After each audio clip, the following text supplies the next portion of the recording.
488 ہجری سے آپ کا تعلیمی سفر شروع ہو گیا، 488 ہجری سے، 18 سال کی عمر سے، اور یہ سفر 496 ہجری تک رہا، 8 سال تک رہا۔ آپ نے حفظ تو اپنی والدہ ماجدہ سے کیا، فارسی زبان تو آپ کی مادری زبان تھی، اب آ کے آپ نے سب سے پہلے عربی پڑھی، عربی ادب پڑھا، تفسیر، قرآن، حدیث، فقہ، اصول فقہ، کلام، معانی، انصاب، تاریخ، سب پڑھ لگا۔ 8 سال کے اندر ہر شعبے کے اندر آپ نے پی ایچ ڈی کر لی، اور یہ بھی آپ کی کرامت ہے، اور خود فرماتے ہیں درست العلم حتی صرت کتبا۔ اب دوران تعلیم آپ کی جو زندگی گزری ہے وہ بڑی مشکل، اور یہ سارے جتنے طلباء خاص طور پر یہ میری تقریر سنیں گے، ان طلباء کے لیے یہ لایا عمل ہے۔ یہ چیزیں ہوتی ہیں اولیاء کرام کی، جتنے طلباء گھر سے پڑھنے کے لیے آتے ہیں، اب یہ ذرا یہ حصہ ضرور سنیے گا۔ آپ جب پڑھنے کے لیے آئے تو کیا ہوا آپ کے ساتھ؟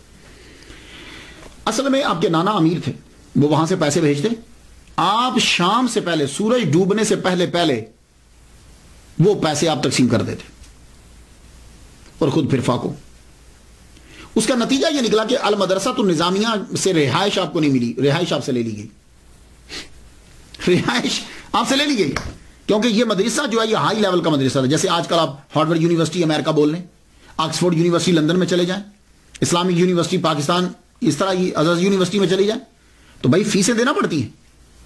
تو آپ کیا کرتے تھے، جو پیسے آتے اسی وقت غریبوں کو دے دیتے، اور جتنے فقراء بیٹھے ہوتے خانقاہ میں جا کے دے دیتے، تو پھر باقی کیا بچتا، فیس کہاں سے دیں گے؟ تو آپ کو رہائش آپ سے واپس لے لی گئی۔ جب رہائش واپس لے لی گئی، لیکن اتنا کیا گیا کہ کہا چونکہ آپ محنتی ہو، پڑھتے بہت اچھا ہو، اس لیے ہم آپ کو سبق پڑھنے کی اجازت دیتے ہیں، رہائش کی نہیں۔ تو آپ عبد القادر گیلانی رحمۃ اللہ علیہ کیا کرتے، آپ المدرسہ النظامیہ میں جاتے، سبق پڑھتے، اس کے بعد کتاب لے کے واپس جنگل میں چلے جاتے۔ اب دھوپ ہے یا بارش ہے، اب وہاں بیٹھے آپ پڑھ رہے ہیں، دھوپ ہو جاتی تو کتاب بچ جاتی، بارش ہوتی تو اب کتاب کو بچانے کے لیے چلتے، سر کے اوپر ایک امامہ شریف ہوتا پرانا، اور ایک جبہ آپ نے ذبتن کیا ہوتا، بس اس طریقے سے آپ نے پڑھا، اور کئی دن تک آپ کو کھانا نہیں ملتا۔ اور آج تو مدرسہ کے اندر کھانے ملتے ہیں، کئی دن تک کھانا آپ کو نہیں ملتا، اور اگر کھانا ملتا بھی ہے، پیسے آتے بھی ہیں، تو فوراً فقراء میں تقسیم کر دیتے یا غریب طلباء میں تقسیم کر دیتے۔ آپ فرماتے ہیں کہ میں وہاں پڑھتا رہا، اور طالب علمی 8 سالہ دور کس طرح گزاریں گے؟ فرماتے ہیں کہ ایک مرتبہ کیا ہوا کہ ایک یعقوبہ شہر کے بارے میں پتہ چلا کہ وہاں کے لوگ جو ہیں بڑے اچھے ہیں، کیونکہ وہاں شیخ شریف یعقوبی رحمۃ اللہ علیہ، اللہ کے ولی، بہترین مقرر، وائز، ان کی وجہ سے وہ لوگ بڑے ہی نرم دل ہیں۔ وہ کیا کرتے ہیں کہ جب ان کی فصل پک جاتی ہے تو وہ غرباء کو، فقراء کو، طلباء کو جو ہیں وہ فصل میں سے دیتے ہیں۔ تو لڑکوں نے یہ کہا کہ آؤ عبد القادر تم بھی چلو ہمارے ساتھ۔ اللہ تعالیٰ نے آپ کی ملاقات ایک بزرگ سے کروانی تھی، ورنہ کھانے کا تو آپ کو ابھی فکر رہتی نہیں تھی۔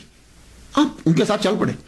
جو ہی یعقوبہ شہر کے اندر داخل ہوئے، اس گاؤں میں داخل ہوئے، تو کسی نے بتایا کہ یہاں شیخ شریف یعقوبی رحمۃ اللہ علیہ ہوتے۔ فرمانے لگے اس وقت کہاں ہیں؟ کہا اس وقت وہ لیکچر دے رہے ہیں، یعنی واز فرما رہے ہیں، اور لوگ واز سن رہے ہیں۔ عبد القادر گیلانی رحمۃ اللہ علیہ آئے تھے اناج لینے، چھوڑا لڑکوں کو، کہا تم جاؤ، آپ فوراً بھاگے اور ان کے حلقہ کے اندر بیٹھ کے جا کے واز سننے لگے۔ شیخ شریف یعقوبی رحمۃ اللہ علیہ تقریر فرما رہے ہیں اور سب سن رہے ہیں، اور جب آپ کا واز ختم ہوا سب اٹھ کے چلے گئے۔ کسی کو سوال پوچھنا تھا، اس نے پوچھا، اور آپ وہاں دور ان کے سامنے مؤدب ہو کے بیٹھے۔ آپ جب جانے لگے تو آپ نے دیکھا کہ یہ لڑکا ابھی تک نہیں گیا۔ تو شیخ شریف یعقوبی رحمۃ اللہ علیہ کہنے لگے آپ کو کچھ مجھ سے پوچھنا ہے؟ میں جا رہا ہوں۔ کھڑے ہو کے عرض کرتے ہیں حضور آپ نے سب کو نصیحت کی، مجھے کوئی خاص نصیحت فرمائیں؟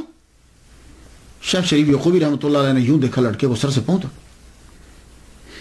ایک دم سے آپ کا چہرہ جو ہے اس میں تبدیلی آئی۔ تو اس وقت فرمانے لگے طالبان حق کسی غیر کے آگے ہاتھ نہیں پھیلاتے۔ عبد القادر گیلانی رحمۃ اللہ فرماتے میرے جسم میں ایک ایسی عجیب سی کیفیت طاری ہو گئی، میں نے اناج چھوڑا اور بھاگ گیا واپس بغداد، واپس چلا گیا۔ یہ کمال تھا ان کا، شیخ شریف یعقوبی رحمۃ اللہ علیہ کا۔